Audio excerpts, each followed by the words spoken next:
Good morning, everyone, and a warm welcome to the first keynote for today.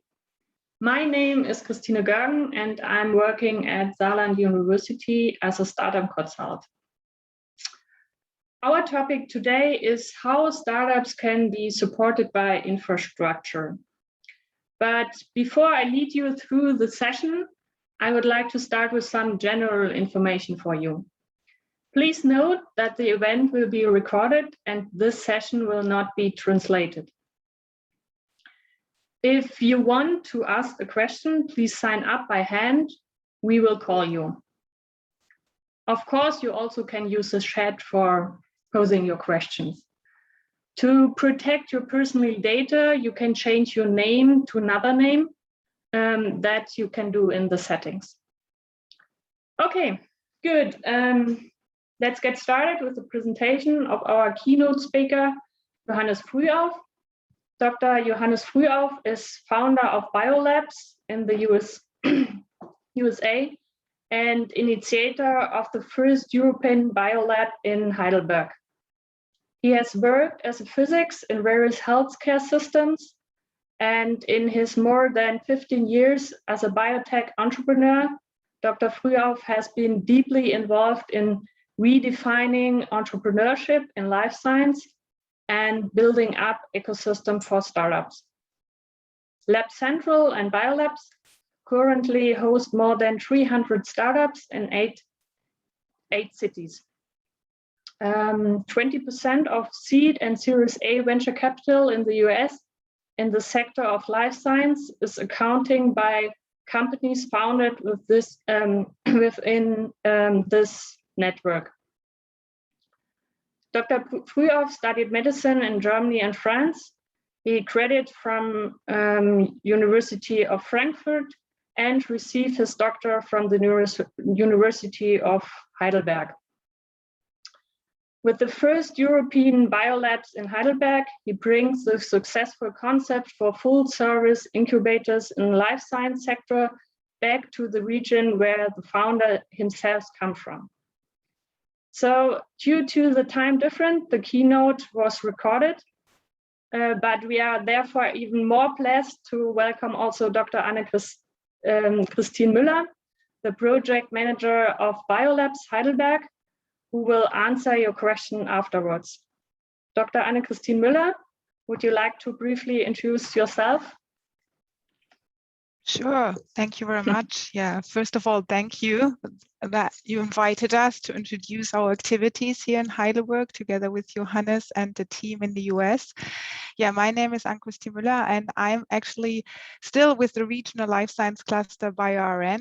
And since last year in May, I'm the person, so to say, here on the ground in Heidelberg for Biolabs. And with BioRN and the enthusiastic support of the city of Heidelberg, we are all together coordinating the activities of bringing biolabs here to Europe. And we are very pleased that Johannes actually selected Heidelberg as his first European site for his expansion or in his expansion strategy of this life science incubator model. So we are not only involved in adapting the business concept to the German research and biotech environment, but we also feel that there is a need to kind of like sensitize our young entrepreneurs in Germany, but also in Europe for this novel infrastructure of innovation spaces here. Well, it has been and still is a great journey for me supporting Biolabs in this pre-launch activities here in Heidelberg. I'm actually a biologist by training, and I've been actually working for many years in infectious diseases, and I also basically founded my own startup company. So it's a pleasure to be part of this great activities and this great endeavor. And I'm looking forward to some questions after Johannes' introduction to the project in general. Thank you. Thank you. And so I think we start with the short introduction of Johannes Frühauf and his idea.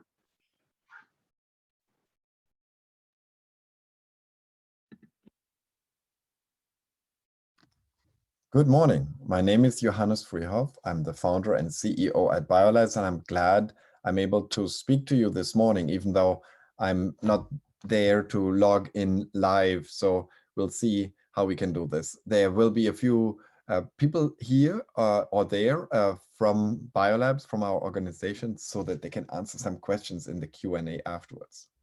Let me share some slides with you so that we can use this as a framework to have a starting point for a discussion this morning, and especially how we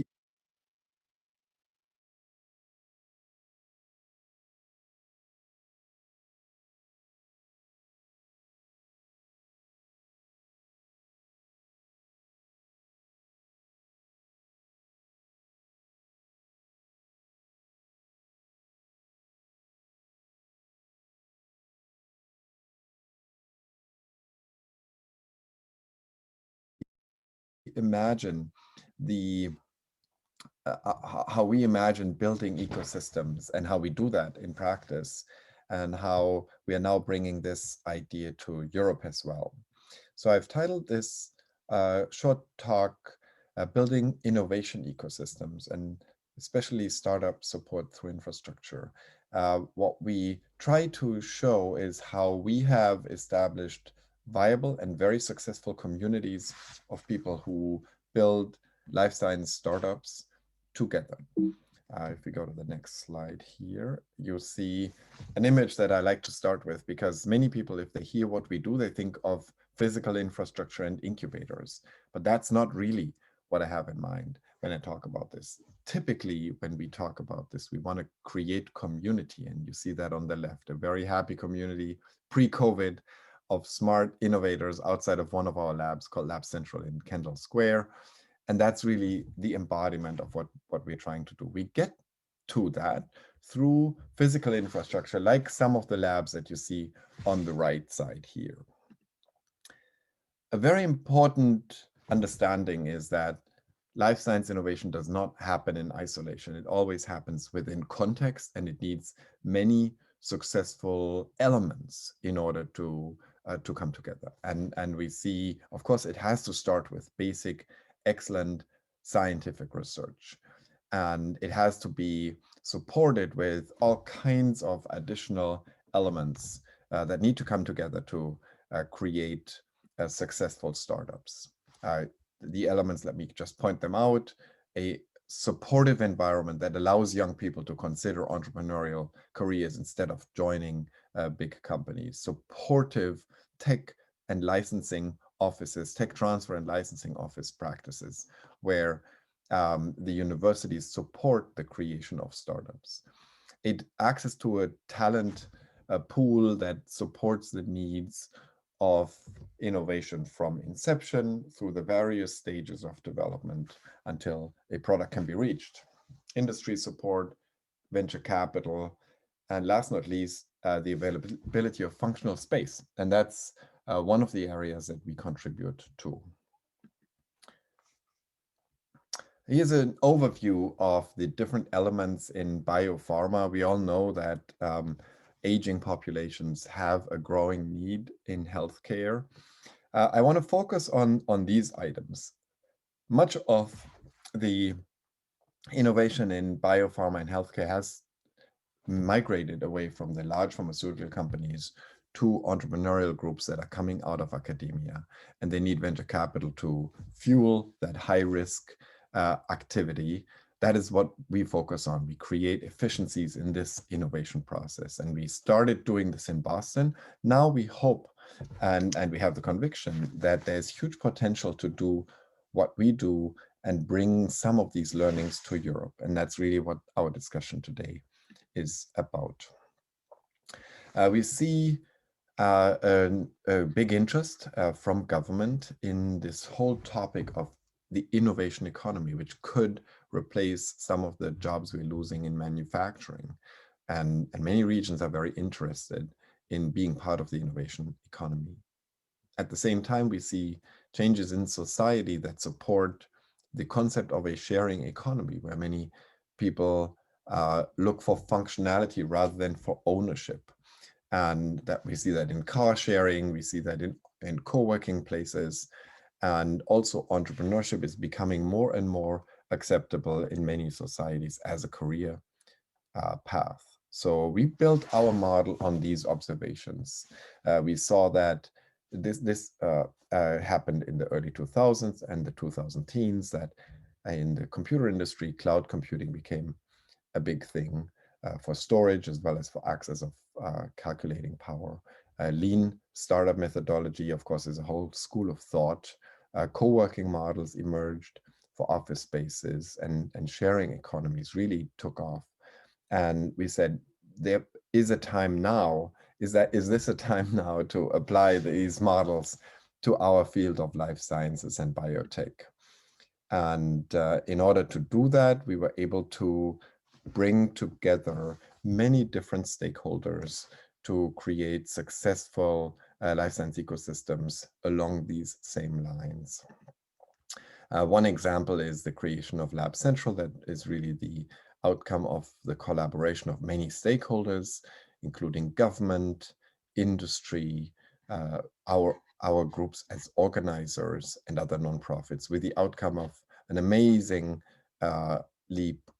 productive group of startups that continue to thrive and grow and accrue value and build innovation. Here are a few images from some of our labs where you see that how we use design and architecture to create certain types of behavior, to create transparency, to showcase science, to increase collisions between people that are productive and fertile ground for new ideas, and to reduce friction for their workflow.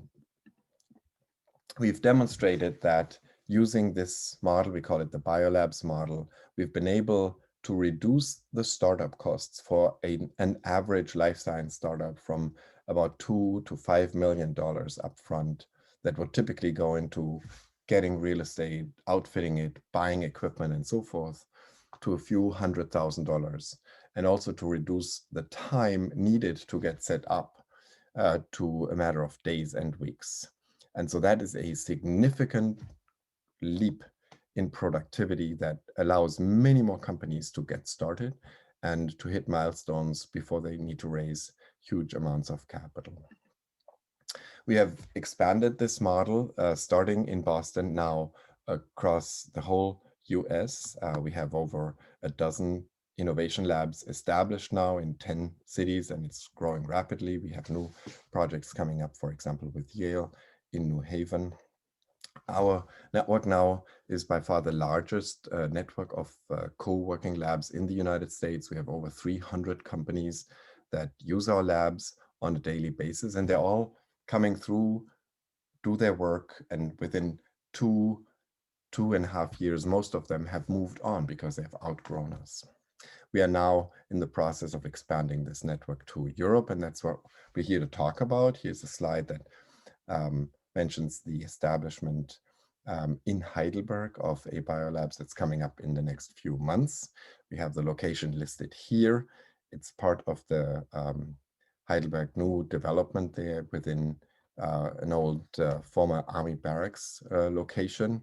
We're very grateful to the industry support, and we've listed some of our sponsors here, without whom this work would not be possible. And we look forward to opening Biolabs Heidelberg in early 2022.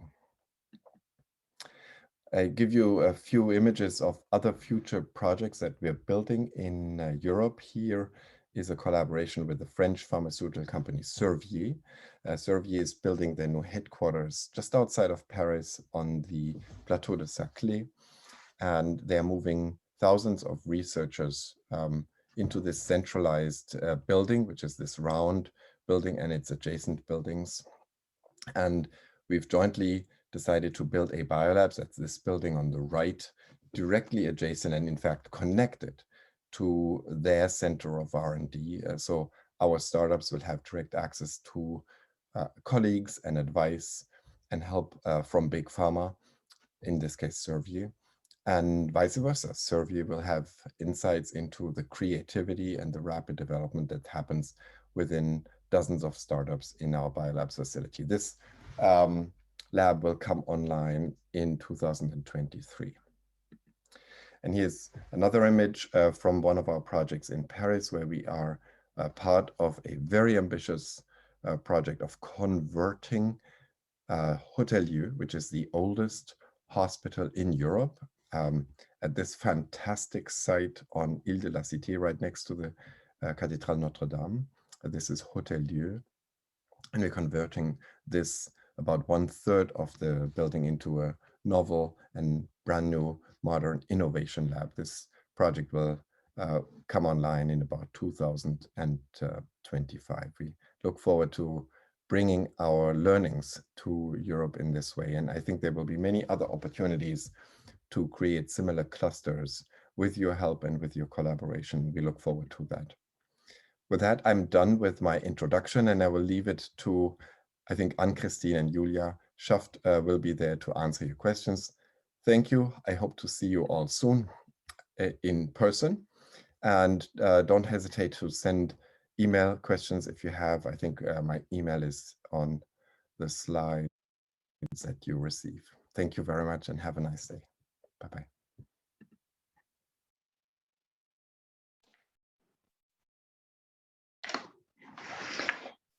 Yeah, I think that was a very interesting and ambitious impression. Okay, I think I can't start my video right now. Okay, but now you have the chance to ask questions to Anne-Christine Müller. She is the expert and the project manager for the lab in Heidelberg. So you can sign up by hand or ask your question in the chat. So maybe I start with my first question. In your opinion, is there a difference between supporting startups in the US comparing to supporting startups in Germany or in Europe? Definitely. I think like the entrepreneurship culture in general, and also making use of such infrastructures such as biolabs or Lab Central, like this kind of like innovation ecosystems or innovation centers, that is certainly something where we need to exercise our startup teams, like our young entrepreneurs here a bit, right? And well, it is not that everything is bad over here, right? And everything is great in the US. What you usually hear, this is something that I can actually not agree with, right? I think we are doing very good here, especially what I can actually see here in Europe and also in particular in Germany, as we obviously now learned from the COVID pandemic, right, that we have great startups here, we have great biotech teams here, and great companies, and they did it also without biolabs, right? So they succeeded. But I think we can actually, there are learnings, right? And I think the most important fact that is certainly something where our teams here, our startup teams, can actually get some assistance is this very early fragile phase of the teams, right? So when they basically come very fresh from university with their innovative idea, with their product perhaps in mind, and with their concept in mind, and then they actually need support, right? And of course, there is support through all the great technology transfer offices that are associated with universities and academic institutions. There is entrepreneurship culture and other programs, regional programs that are a great assistance to that. But what is still missing is really an infrastructure where they can actually start right away. And this is what Johannes was meaning with the biolabs model, right? Where you can actually in a very, minimum time frame can immediately start with your, or continue with your R&D activities with a low amount of financial assistance, right? And financial investment. And that is perhaps also a critical factor which actually differs from the US to Europe, is of course the access to venture capital, right? I think here we should definitely try our best and get some of the learnings from the US to make it a bit better here.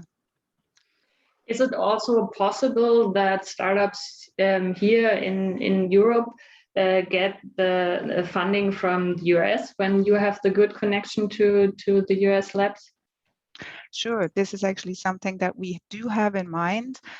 You most probably saw during Johannes' presentation that biolabs in the US and also Lab Central, there is an organization, there is a venture arm that is connected to biolabs and to Lab Central, which is Mission Biocapital.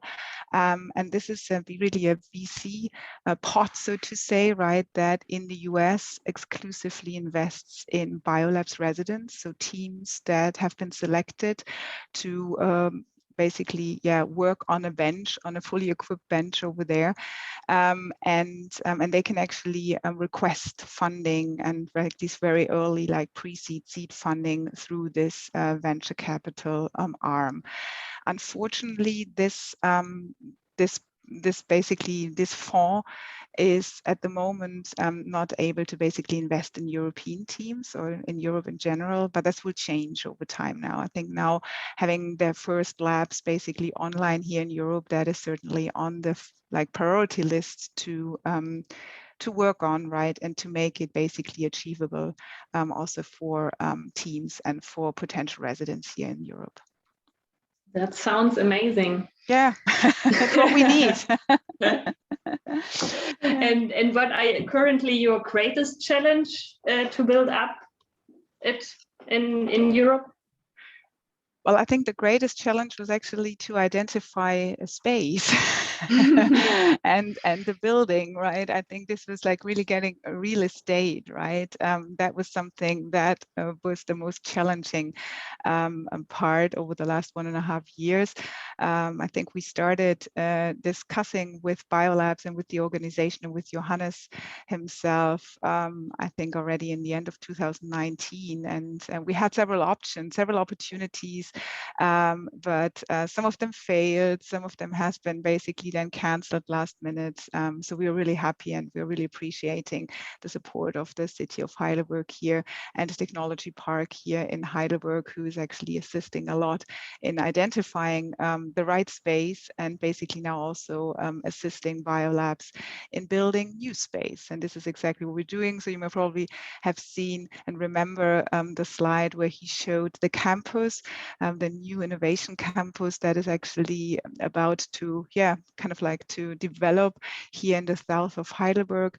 And it started basically with the business development center. There are a few small and medium-sized companies, biotech, but also health tech and digital health that will actually come to this site, and biolabs will grow there as well, right? And we will actually have a modular building finished and completed there to basically move in next year in April. And we will start still this year with a small lab space on the same campus in a different building that is already up and running, but still have space with a small amount of first residents for the European site.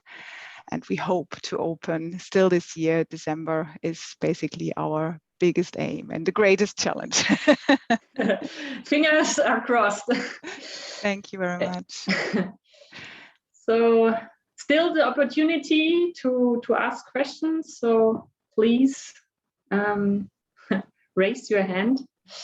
Otherwise, I still have a few questions. So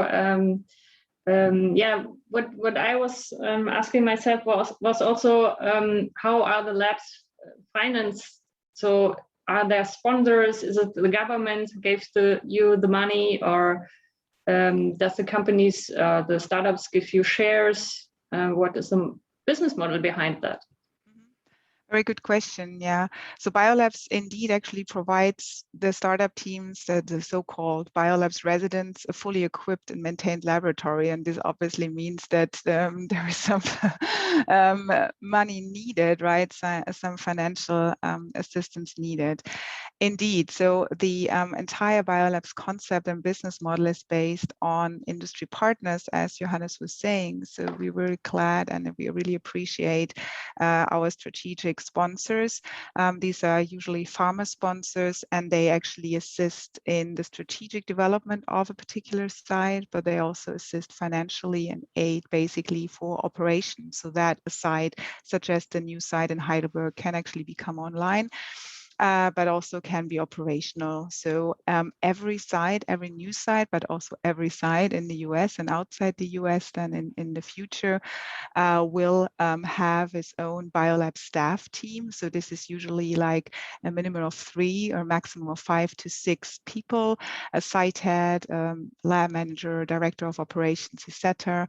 Basically, and they are responsible for all the back-end activities, right? So that the site is actually up and running, and that the teams do not actually have to think about the lab management and programming, etc. So they can basically just come in and start more or less the first day they come in, right, at their fully equipped lab bench.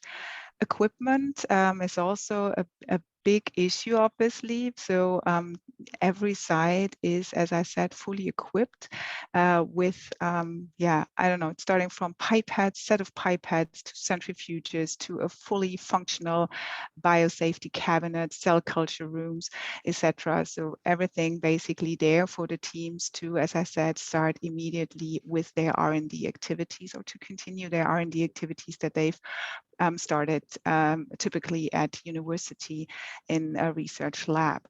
And this also comes through sponsoring, right? So this is not 100% sponsoring. So there are different categories, but equipment sponsors, equipment partners, and they like to, and they tend to basically partner with biolabs and with such infrastructures because it's also a great chance for them, right? To see innovative teams and to work with these innovative teams.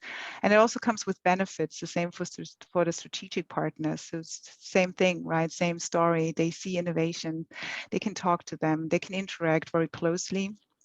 There is, for example, the chance and the benefit for the strategic partners to give away a golden ticket. And the golden ticket is, so to say, a free ticket for a selected team that they want to see and that they want to support in biolabs, right? And to basically expose this particular team that they've selected through a competitive process that they actually run themselves, that basically expose them to this a great international network of partners and other startup teams, basically. Great. So we have the first question. Thank you, Felix. I don't know if you can see it, but the question is, can you give us more information on pre-seed financing, for example, requirements? Do we need degrees or something? In which phase or life cycle should the idea or the startup be? Yeah, so good question. Thank you. Yeah, there are a couple of pre-seed financing opportunities. Most of the teams that we are speaking to and that are actually applying for the site here in Heidelberg, they actually come with a pre-seed that can be basically based on governmental support, like ministry support. It can be through private investors, but it's also like through venture capital that are basically financing the very early pre-seed and seed phases. Teams that are basically applying through a very lean and rolling process to biolabs, they have a kind of like a seed capital. They have to have it because obviously when they rent into biolabs, they have to pay for the fully equipped bench, right? So it's not free of charge. So they are exposed to this fully equipped lab bench, they're exposed to the network, they're exposed to basically the strategic partners, to pharma partners, to legal counseling, to all the bits and pieces that a young startup team could benefit from, right? So therefore there is a certain bench fee and a service fee that every team that is actually being selected and will basically then become a resident of biolabs has to pay through an agreement that they then basically have with biolabs. Do we need degrees or something? I'm not sure what that means. So as I said, so usually teams are already being founded. So they're basically, they have basically seed capital or pre-seed capital, and then they are basically free to apply, and go through the application process with us.